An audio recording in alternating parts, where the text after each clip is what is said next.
to know the answers to. So, let's kick things off. Before we do. Oh, yeah.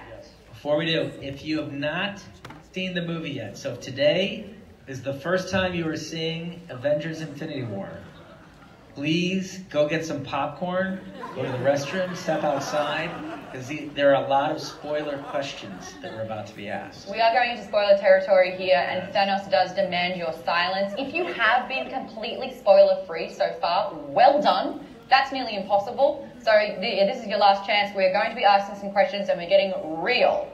We're going into spoiler zone. So this one's from Tim, who's in Perth, and says, Thanos seems to turn the cliche notion of what a villain is on its head, to the point where we almost feel empathy for him and his journey. It suggests that, in some ways, every villain is also a hero, at least in their own mind. Would you also say that Avengers highlights a similar notion for the hero as well, in that often the hero in these films has had moments where they're also the villain in some way? Yes, that's a really excellent question, and I think it gets to the heart of how Joe and I approach these movies and what we love about storytelling and what we love about character. We do like villains to be complicated. We also like heroes to be complicated.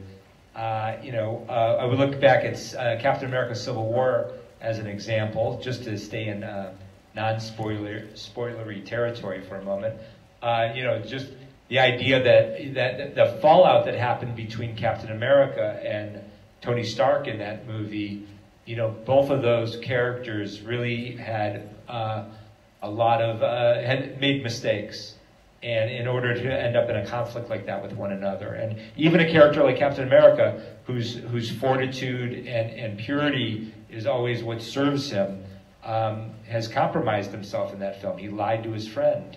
At least he withheld information from his friend that he knew he shouldn't have. So it becomes, we like characters that are very complicated. We feel like that's most reflective of life, most reflective of our experiences as we move through life. So that's what we try to bring out in our storytelling as well. It's fascinating to watch in Civil War, because you're watching this argument unfold, and you're not really on either side, because no one's right and no one's really wrong. And that's the shades of grey that we're experiencing. Nice to not have spoilers there. But let's dive into the next question from Sam. Sam is from Sydney, and Sam wrote in saying, you guys have so much material to work with. So how do you draw the line on what's too over the top, what fans will enjoy seeing, or what they won't enjoy seeing? That's a great question. And again, hello, Sydney, and Sam in Sydney. We grew up comic book fans. We love comic books. I still have my entire collection of comic books, thousands of books, sitting in my closet at home. So we care deeply about these characters, these stories. When you fall in love with something as a child, it tends to resonate with you for the rest of your life. So for us, we try to tell the stories that we want to see, and we try to frame the characters the way that we loved them when we read the books. We try to interpret them that way. We grew up in the 80s when they were starting to deconstruct all the heroes from the Golden Age and the Silver Age and try to make them more human and put them in our real world as much as they could. And we try to do the same thing, because those are the books that we grew up on, the books that we love. So for us, we don't really think about how other people are going to respond to it. We think about how we're going to respond to it, and then hope that everyone else likes it as much as we do. And that's really our metric for making decisions in the storytelling. Do you have a favorite character? We do. Yeah. I do. He has a different favorite character. Go on. You want to go first? Confession time. Yeah. I can look at. We have just, having made 2 movies from Captain America's point of view, I feel very close to that character, and I guess if I had to pick, I would go with Cap. How many people are Team Cap out there? Cheer if you're Team Cap. How are you not? How many people are Team Tony out there? Cheers for Team Iron Man. Is that yours? Minus Spider-Man. Oh, yeah. Team Spider-Man. Yeah. He was my favorite character growing up. The most books that I collected of any superhero were Spider-Man books. you know, as a kid collecting, as a teenager collecting books, he certainly was a character I could relate to the most. Yeah. You got that one down? That's right. Just a cheeky one? His powers are super. One day it will happen. Yes. You know, if you keep trying. Leslie from Queensland has a question. Brizzy, as a matter of fact, as a director, what does the process look like from start to finish when directing a large-scale film that incorporates so many character arcs and storylines while simultaneously expanding the MCU? Where do you begin? Well, good question. You know, it's surprising that, you know, even though this movie is so large in scope and scale, you know, at the end of the day, for Joe and I, our directing process is the same, essentially the same, no matter what size project we're doing. You know, for us, it's very much about like, what story do we want to tell? How are we going to tell it? How do we achieve that? And we step through that same process, whether we're making something for as little money as you could possibly make a movie for, or as much money as you could possibly make a movie for. But for a movie of this scale, you know, when you're working at this scale, it becomes a much more elaborate process. Everything just moves slower. Every stage of the process is more complex, and you have to spend more time stepping through it, because so many more people are required to make a movie of this scale. There's a reason you'll see when you get to the end of the movie in a couple hours, you'll see thousands of names go by, and it's because it takes thousands of people to make a movie like this. It's very complex. But for Joe and I, we started this whole process when we finished Captain America: Civil War. And Marvel asked us to do these films. We just sat in a room with Steve Marcus and Chris McFeely, and I just said that backwards, didn't I? Chris Marcus. It's later here than it is there. Yeah, it's like 4 a.m. here. It's really late. So we sit in a room with those guys for months and months, and we basically talk about what direction we could take a story like this in. We had pictures of every single character in the MCU surrounding us on the walls, and we would just kind of track storylines forward and basically pitch each other stories. And we went through this process for about a couple months, and we eventually started to sort of coalesce around a narrative, and that ended up becoming the film that you're about to see. So that was our process. Oh, that does not sound simple at all. That sounds very complicated. It was very fun, I will say that. Oh, that's good. All right. We're moving over to Adelaide. There's a question from Francis who says, what happened between Civil War and Infinity War that allowed Scarlet Witch to embrace her role as an Avenger and unleash her powers to a greater capacity and more fearlessly? Well, thank you, Francis from Adelaide. Great question. You know, we all know that if you've seen Civil War, you know the events that happened at the end of the movie, that Scarlet Witch, Cap, Falcon, and Black Widow had to go on the run, and are fugitives from the U.S. government. I think whenever that happens, where you're living in secret and hiding, tends to bring out a certain edge in your character. You'll see in the film that I think that all those characters who've been in hiding are a little edgier, a little quieter, a little tougher. It can't help but change you. And I think that Scarlet Witch is a character who is growing into her powers.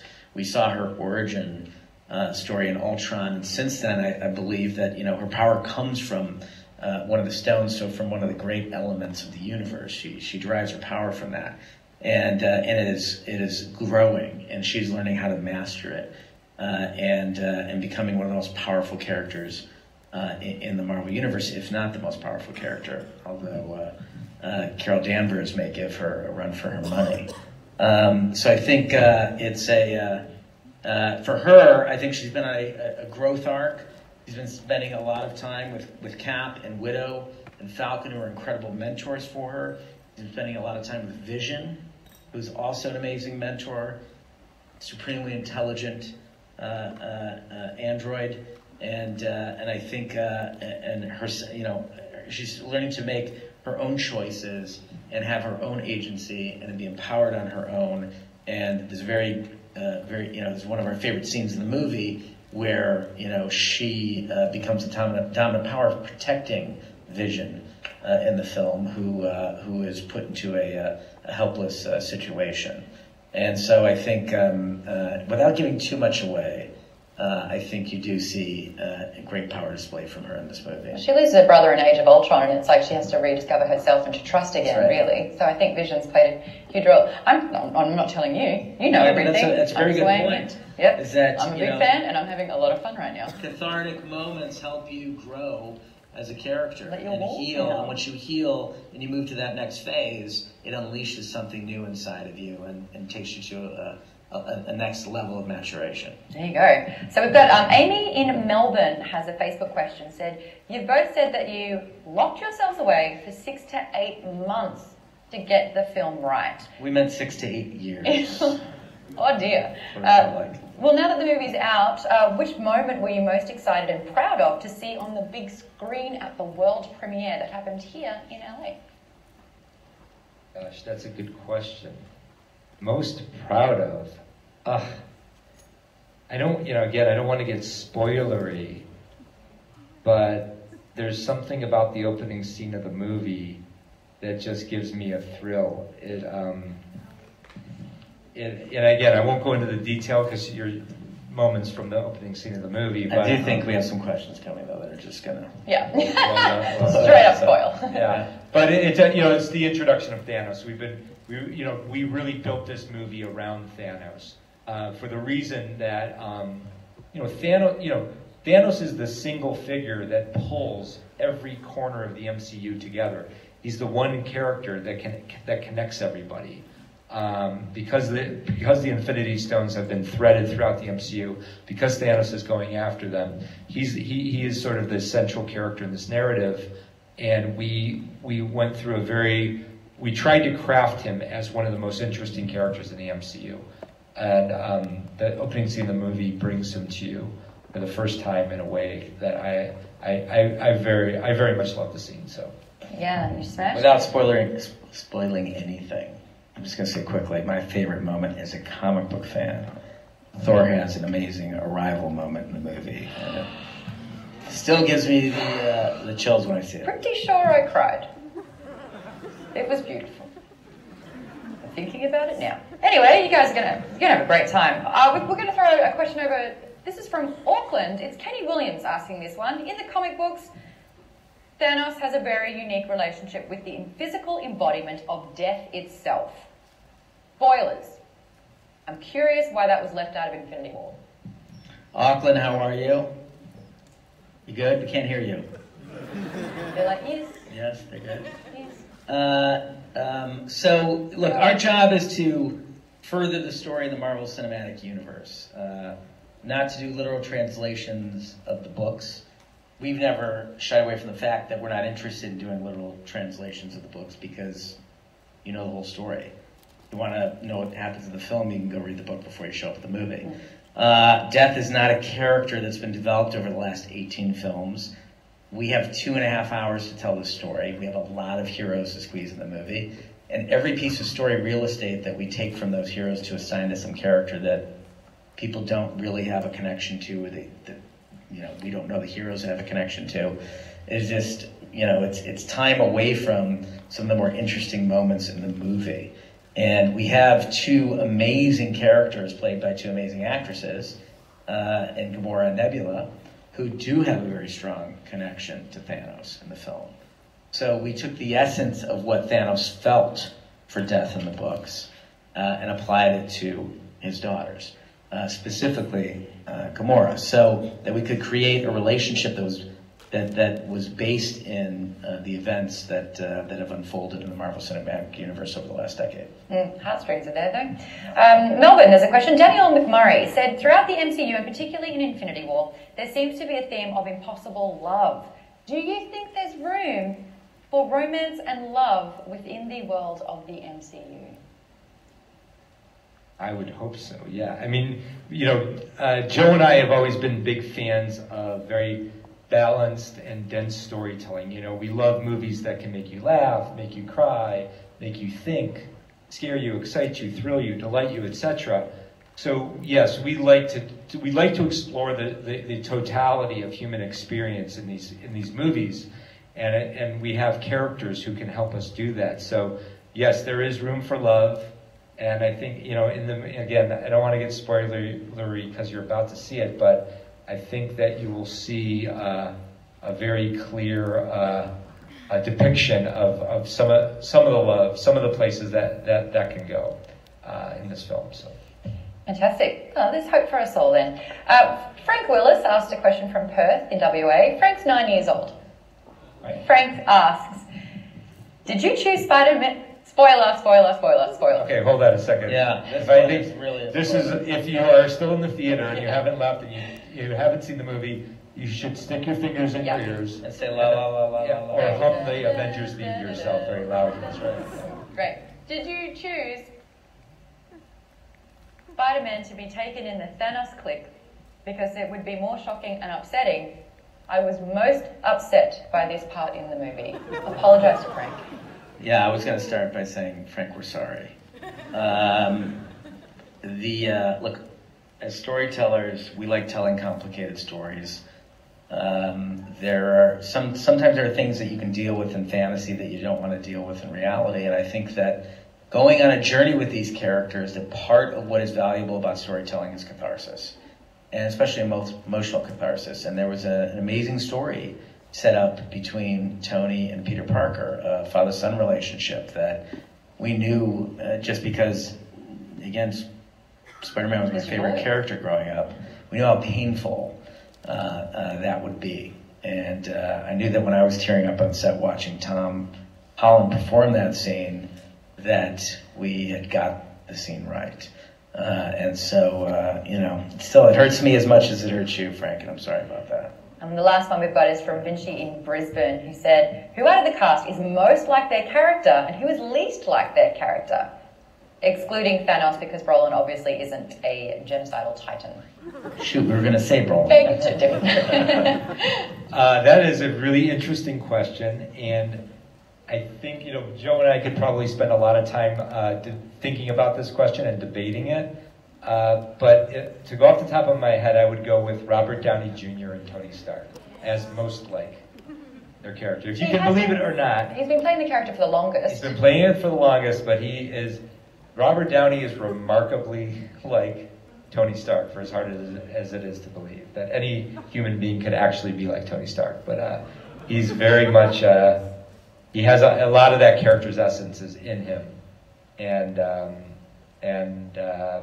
who's least like? Karen? Oh yeah, that's a good one. Karen Gillan, who plays Nebula. Nothing like that. Yeah, she sort of has this very warm, lovely Scottish sort of energy to her, and it's a million miles away from the sort of one of the nicest people controlled, wounded character that Nebula is. Yeah. I've actually previously interviewed you about a similar question, and I want to bring up some of the things that I discovered from that, and that was Mark Ruffalo has a bad habit of making everything too much fun. He likes to improv the whole time.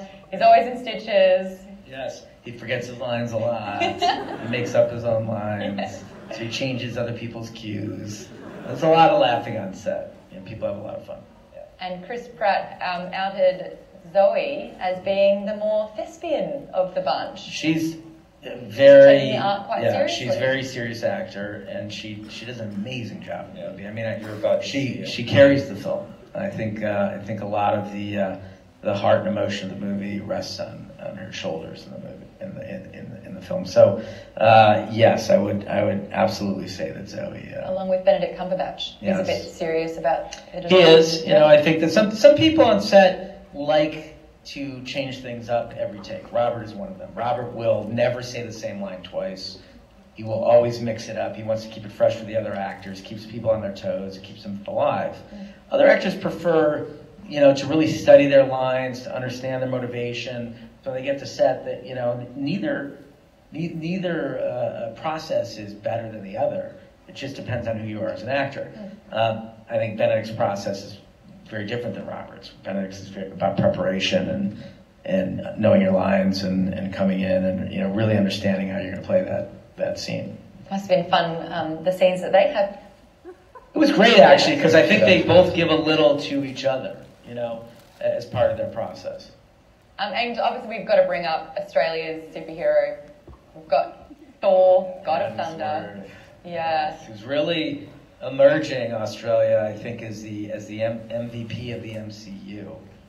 Thor is really, I think, between Ragnarok and Infinity War, really pushed to the forefront of the heroes. He has a really complex and interesting story. He's lost a lot. There's a lot of humor there, but there's an incredible amount of pathos as well. And it makes for a very rich and interesting character. Lost his hammer, he lost his eye. Mm-hmm. There's a lot going on there. I can't say stop. Hammer time anymore. His father, his mother. Yeah. Poor thing. Well, there we have it. We have been talking about this movie a lot. It is time to watch it. This is Avenger Infinity War happening. Thank you so much for being a part of this live Q&A. Yeah. So great unfolding these characters and learning a little bit more about them and particular scenes. And hopefully if this is your second time watching it, you're learning a little bit more this time around, especially with this information from the source itself.